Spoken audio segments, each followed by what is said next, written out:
We've all played Granny.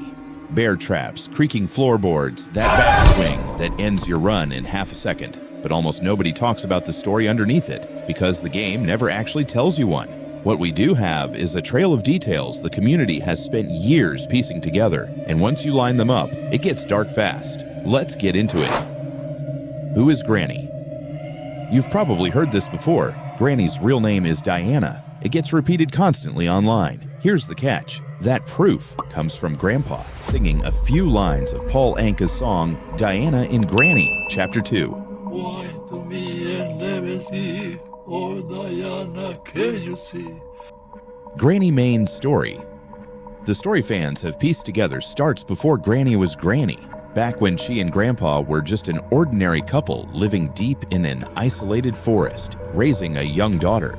For the sake of this video, we'll use her name, Angelina. Angelina was a strange kid almost from the start. She'd tell her mother over and over, "He's calling me." No explanation, no name, just that. Every time she was asked who he was, she gave the same answer. Eventually, her mother snapped at her to stop saying it, and the conversation died there. It didn't stay buried for long. Not long after, Angelina vanished from the house entirely. When her parents realized she was missing, Grandpa went out looking for her. Deep in the trees, he heard screaming.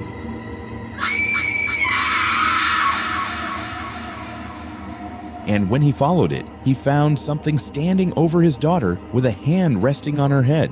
Not human-shaped in any way he recognized. The moment it noticed him, it fled. He brought Angelina home. When her mother asked where she'd gone, she gave the same 3 words as always. "He was calling me." That should have been the end of it. It wasn't. Angelina ran again, and this time she didn't come back. For years, her mother barely spoke of anything else. More than a decade after Angelina disappeared, a woman showed up at the house asking to be let in. When Granny opened the door and asked who she was, the answer was simple: "I'm Angelina." It didn't add up. The daughter who vanished was a child. The woman standing in the doorway was fully grown, holding a young girl of her own, a daughter she introduced as Slendrina. Confused as she was, Granny let them both inside. What Angelina told them next filled in 12 years of silence. The figure in the woods wasn't a shadow or a monster. It was a man, a very real man, known in the stories as Slender Man. He'd looked after her since the night she ran, and eventually she married him. By the time she came home, Angelina had had enough. She admitted she resented her own daughter, had never wanted her, and was done with Slender Man entirely. She wanted distance from both of them. Granny tried to reassure her that this life was one she'd chosen and would have to live with. But the moment Granny actually met Slender Man face to face, she understood the discomfort immediately. Something about him was deeply wrong, and she told Angelina to keep her distance. She was welcome to stay in the house instead. One night, Granny woke to noise coming from below the house. She followed it down to the basement and found Angelina in the middle of some kind of ritual, something Granny had never seen her daughter do, something that froze her in place with fear.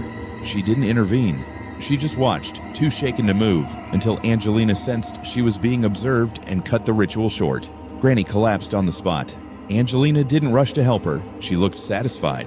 Moments later, Slender Man appeared and praised her. She'd finished exactly what he'd asked of her. The ritual had been designed to do one specific thing: turn Granny and Grandpa into something no longer fully human. Zombie-like, changed for good. Sensing they wouldn't stay unconscious for long, Slender Man told Angelina it was time to disappear before the two of them woke up as whatever they were about to become. That's as far as the trail of diary pages and item descriptions takes us. None of this is stated outright in the games. It's a theory, built piece by a community that's clearly spent way too much time reading item descriptions at 2 a.m. But it's also the most complete version of the story anyone's put together, and it's a lot more disturbing than scary grandma hits you with a bat. If there's a part of this you want me to go deeper on, Slender Man's full backstory. What happened to Slendrina after this? How this connects to the other developer games? Let me know in the comments.